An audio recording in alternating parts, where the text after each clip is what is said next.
आज की कहानी का शीर्षक है मालिक कहा करते हैं। बड़े बड़े कल कारखाने तथा उद्योग धंधे चलाने वाले लोग प्रायः यही कहते सुने जाते हैं कि आजकल जो नवयुवक हैं उनके यहाँ काम करने के लिए आते हैं वे अवसर के लिए तैयार नहीं होते हैं। जिन्हें जिस काम पर लगाया जाता है वहाँ आगे बढ़ने के अनेक अवसर आते हैं और यदि वे तैयार हों तो वे अवसर स्वयं उनकी गोद में आ सकते हैं, परंतु उनमें अवसर को प्राप्त करने की क्षमता ही नहीं होती है और फिर वे इसके लिए व्यवस्था को दोष देते हैं। डिज़रायली का कहना है कि जीवन में सफलता प्राप्ति एक रहस्य है। व्यक्ति अवसर को पहचानने और उसे प्राप्त करने के लिए तैयार रहे। अवसर जब भी आए वह उसे पकड़ ले, उसकी ओर आंखें बंद ना रखे। मुझे याद है कि मैंने कैनन लिंडन की लेखों को पढ़ा था। हमें जो बड़े बड़े पद प्राप्त होते हैं संभवतः उनकी प्राप्ति इस बात पर निर्भर करती है कि उनके आने से पूर्व हम क्या थे और हमने अपने आप को कैसा बना रखा था। वस्तुतः हम जो हैं वह वर्षों पहले आत्मानुशासन का परिणाम होता है। अब तक आपने जो कुछ पढ़ा उससे आपको तो ये स्पष्ट हो ही गया होगा कि यदि श्री हर्बर्ट की महत्वाकांक्षा केवल किराए की गाड़ी हाँकने की होती तो वह 13 वर्ष की आयु में सफल हो चुके थे। यदि उनमें केवल रेलवे कंपनी की स्विचमैन होने की क्षमता होती तो वो 18 वर्ष की आयु में ही उसे प्राप्त कर चुके थे। इसी प्रकार यदि वह ब्रेकमैन अथवा कंडक्टर बनने के ही महत्वाकांक्षा रखते तो इन कामों तक तो वह जीवन की प्रारंभिक दिनों में ही पहुंच चुके थे। परंतु हर्बर्ट इन छोटे छोटे कामों से ही संतुष्ट होने वाले नहीं थे।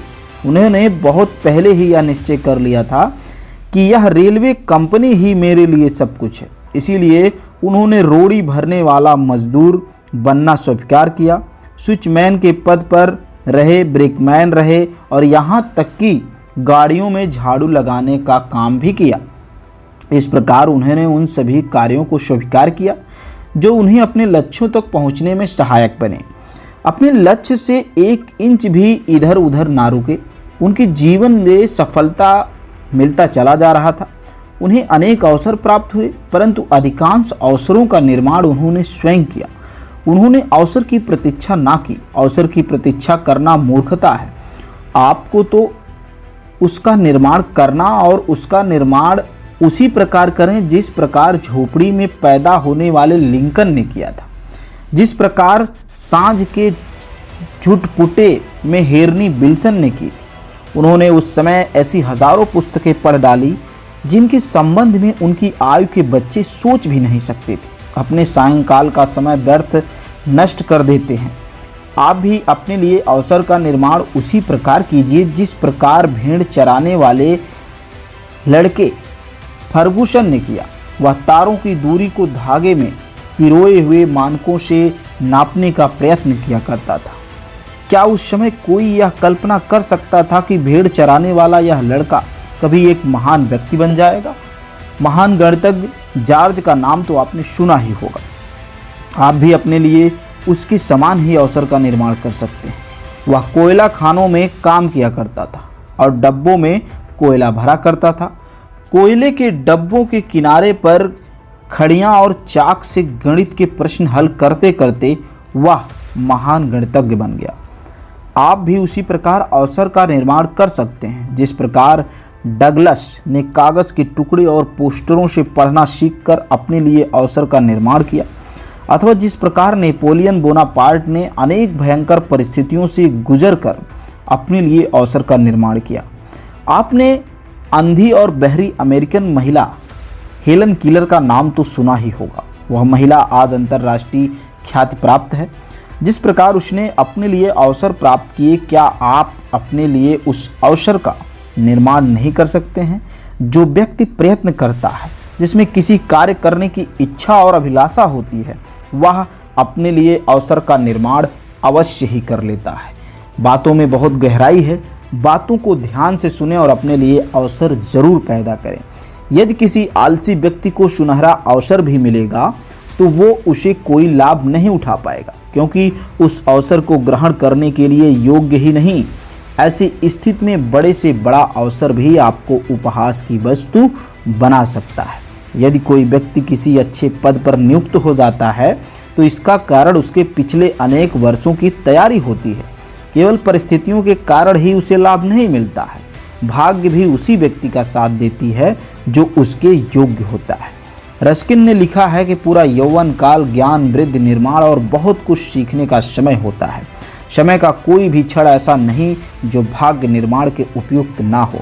यदि आप उस क्षण को ग्रहण ना कर सके, आप उस क्षण को गुजर जाएं, तो फिर आप कभी लौट कर नहीं आएगा। यह बिल्कुल उसी प्रकार है जैसे लोहे को ठंडा पड़ जाने पर उस पर चोट मारने से कोई लाभ नहीं होता। सेंट बर्नार्ड ने कहा है कि मुझे मेरे अतिरिक्त कोई अन्य व्यक्ति हानि नहीं पहुंचा सकता। मुझे जो भी हानि होती है उसके लिए मैं स्वयं जिम्मेदार हूँ। वास्तविक हानि मेरे ही दोषों के कारण होती है। किसी सुप्रसिद्ध राजनीतिक नेता का कहना है कि योग्य व्यक्तियों के लिए अवसरों की कमी नहीं होती। ऐसे व्यक्ति जिन्हें कोई काम नहीं करना होता सदा सुयोग्य व्यक्तियों की खोज में रहते हैं। वो इस बात के लिए उत्सुक रहते हैं कि ऐसे व्यक्ति से आधिकारिक लाभ उठाया जाए। जब कोई व्यक्ति कुछ बनने की योजना बनाता है, जब कोई व्यक्ति किसी खेत को हरा भरा करना चाहता है, दर्द से छुटकारा पाना चाहता है अथवा कोई मुकदमा जीतना चाहता है, तो वो किसी अत्यंत उपयुक्त व्यक्ति को खोजता है। वह बड़ी निष्ठा से ऐसे व्यक्तियों को खोज करता है और अपनी इस खोज में तब ही सफल हो पाता है जब उसे इस प्रकार के दक्ष व्यक्तियों की जानकारी होती है।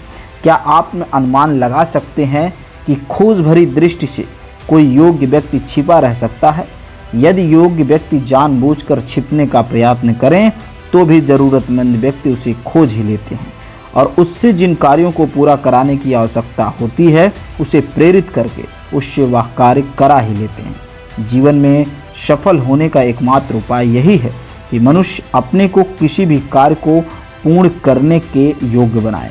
प्रत्येक मनुष्य में किसी न किसी कार्य के प्रति स्वाभाविक रुझान होता है।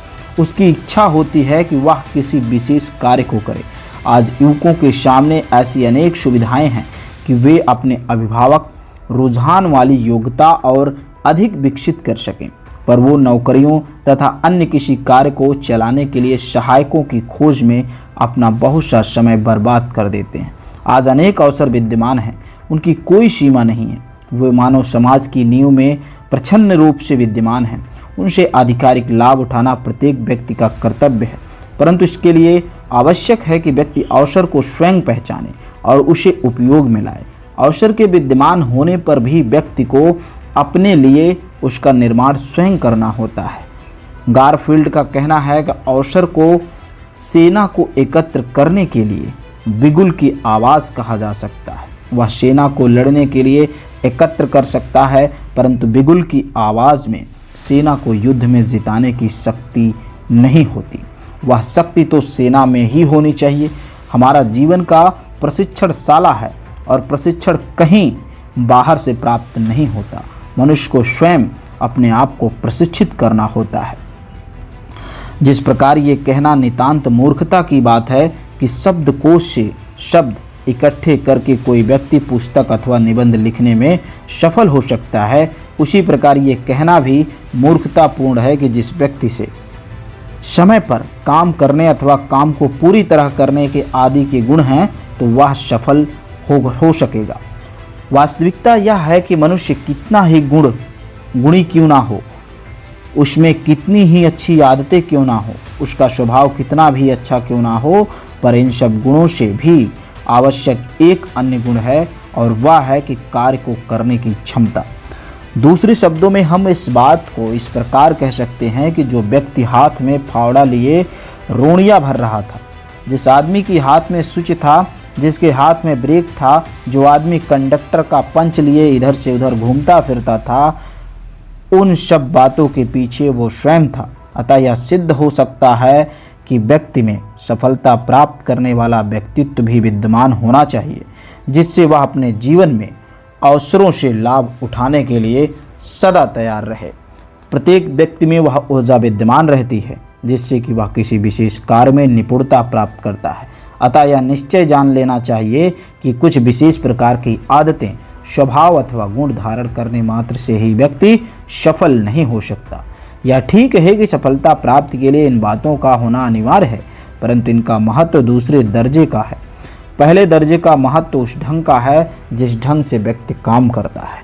यह बात स्मरण रखने की है कि आप किसी भी क्षेत्र में सफलता प्राप्त करने के लिए अपनी शक्तियों का कितना भी विकास करें तथा जीवन में विविध क्षेत्रों के लिए अपने आप को कितना भी प्रशिक्षित करें, पर वह केवल प्रशिक्षण ही रहेगा, इससे अधिक उसका कुछ महत्व नहीं। महत्व की बात और जीवन की वास्तविक प्रयोजना यह है कि आपको जो अवसर प्राप्त होते हैं आप उनसे लाभ उठाएं। यह वाशिंगटन इरविंग ने हमें उस व्यक्ति के संबंध में बताया था जिसने कई बार करने के लिए लंबी दौड़ लगाई थी। खाई को पार करने के लिए उसे एक लंबी कूद लगानी थी। वह उस लंबी कूद के लिए लगभग 3 मील पीछे गया और वहां से दौड़ता हुआ खाई तक पहुंचा, परंतु तब उसका दम फूल चुका था, इसीलिए उसे बेबस होकर आराम करने के लिए बैठना पड़ा। यह बात उस व्यक्ति से किसी भी प्रकार पृथक नहीं हो सकती जो भाग्य के भरोसे ही किसी काम को तैयारी में कई वर्ष लगा देते हैं और ऐसा करने से ही अपने आप को पूर्णतः थका हुआ अनुभव करने लगे। ऐसी स्थिति में उसे असफलता के सिवा और क्या मिल सकता है। ऐसे ही एक घटना मैंने किसी विद्यार्थी के संबंध में सुनी थी। जब उससे यह पूछा गया कि उसने स्कूल में पढ़ते समय क्या विशेष उल्लेखनीय काम किया, तो उसका उत्तर था कि वह प्रातःकाल बहुत जल्दी उठता था। उसने अपने पूरे छात्र जीवन में जिस विषय में दक्षता प्राप्त की वह थी प्रातःकाल जल्दी उठना। क्या इसका अर्थ यह नहीं कि वह सारा दिन और कुछ भी ना करे? क्या केवल प्रातःकाल जल्दी उठने से ही किसी व्यक्ति को सफलता प्राप्त हो सकती है? ऐसा ज़रूरी नहीं है। आप अपने कार्य के प्रति कितने प्रतिष्ठित हैं, कितने संकल्पित हैं, यह निर्भर करता है। तो आज की कहानी में आपने क्या सीखा, कमेंट बॉक्स में ज़रूर बताएं। अगली कहानी हमारी कल की वीडियो में होगी, उतावला सो बावला। नमस्कार, दीजिए अपने दोस्त भीमा चित्रा को इजाज़त। मिलते हैं अगली वीडियो में।